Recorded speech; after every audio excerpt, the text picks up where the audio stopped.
What's going on, my fellow collectors? Jim here with another review. Let's take a look at the Marvel Legends Spider-Man Lizard Baf Mysterio. This was definitely one that I think a lot of people were out there looking for. Very hard to find. I was very surprised to see him in his store, so I had to go ahead and pick him up. Packaging is what we're used to. You do have the Legends series, Spider-Man, Marvel's Mysterio, Hasbro, character clearly displayed behind the window. Do have some cool images on the side here. Same image on the other side. Got the Spider logo at the top, got that at the bottom. On the back, you have a little bit of a read-up. And then, of course, you have all the other figures within the wave. But yeah, that is the packaging. Let's go ahead and crack this thing open and take a closer look.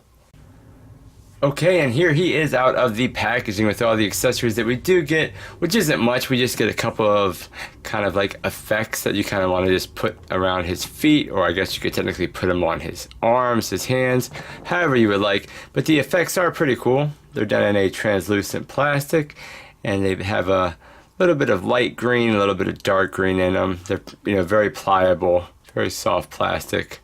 But you get two of them. They seem to be different. They're definitely a little bit different as far as sculpt is concerned. But that's very cool. And then of course you get the Build-A-Figure to the lizard, which is the one leg. Looks like it has toe articulation. I'm sure you guys have seen this, figure already. These are pretty old, but new for me. First time that I have seen this guy in store. And I mean, overall, at first glance, I like it. I think the outfit is very plain. But I guess that, that is kind of how he appeared in the comic books for the most part. But there are some things that I do really like about this figure. The effects are, for one thing.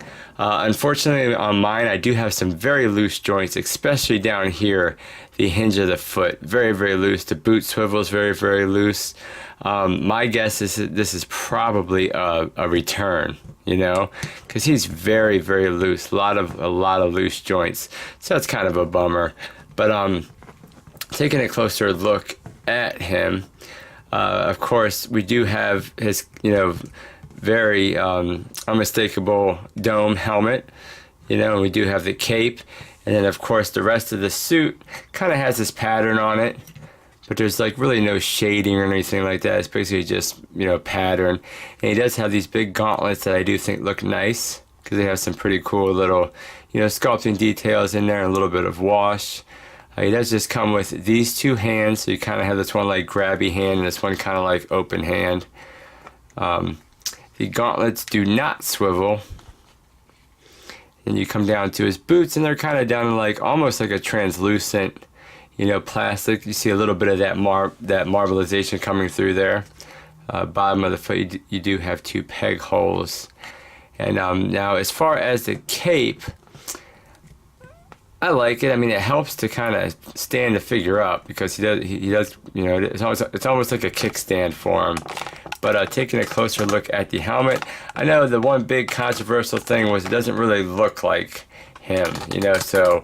And I've heard that a lot of people have been using the cotton ball, but I think it's actually pretty cool, because when you do take this helmet off, the head got stuck in there, but you do get this pretty cool head that comes underneath it, which is like a translucent skull that has this kind of snake coming around and outside of the mouth. So I think that it is pretty neat. Here's the back of the figure. Again, it's just the suit itself is very plain, I think. But of course with the cape, and then of course with the dome, I mean, it's going to make a nice little piece on the shelf. But there are some pretty cool little details here in the skull of this guy. Very neat. And then of course we do have the cape, which does plug into the back of the figure. And I gotta say, the cape itself is a very kind of soft plastic. But I don't know if the camera can pick it up, but there's some really nice kind of, sculpted details all throughout the cape. So that's very cool. Even up here, we got some nice little sculpted details. Now, the dome itself does have a little bit of frost to it, but I think the main thing is that it's not frosty enough. So I've been hearing a lot of people say to, use a cotton ball. So we're going to try that out. So put a cotton ball in there, and then I guess you take the head off and then put it on there. And yeah, that is pretty neat. It does make it a little bit more kind of how it looked, because you never really could see his face for the most part. But I actually do really like this head sculpt and how you can kind of see it through there. But so that is an option. That is what I've been hearing, people using the cotton ball to kind of fill that in there. Now, while I have the cape off, as far as articulation, it's your normal articulation. You get full movement with the head. You can get him looking up really good. You can look him down. There really is no pivot.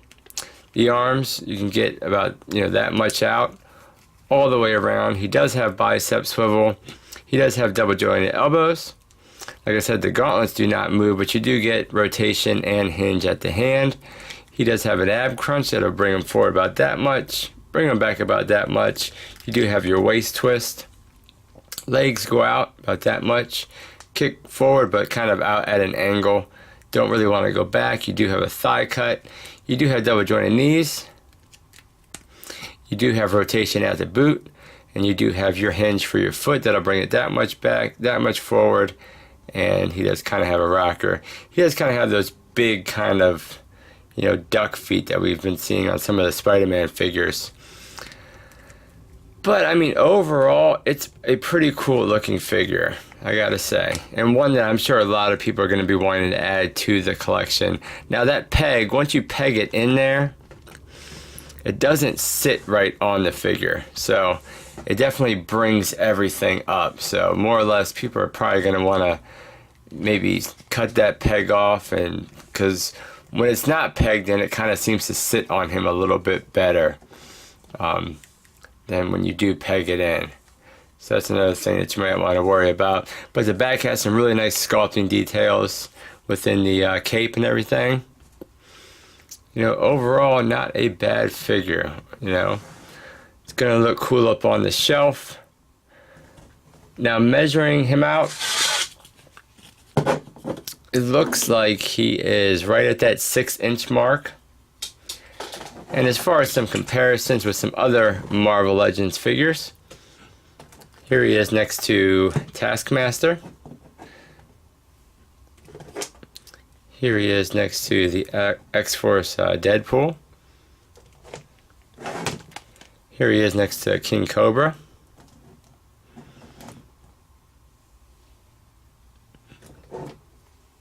Here he is next to the old, 90s Deadpool.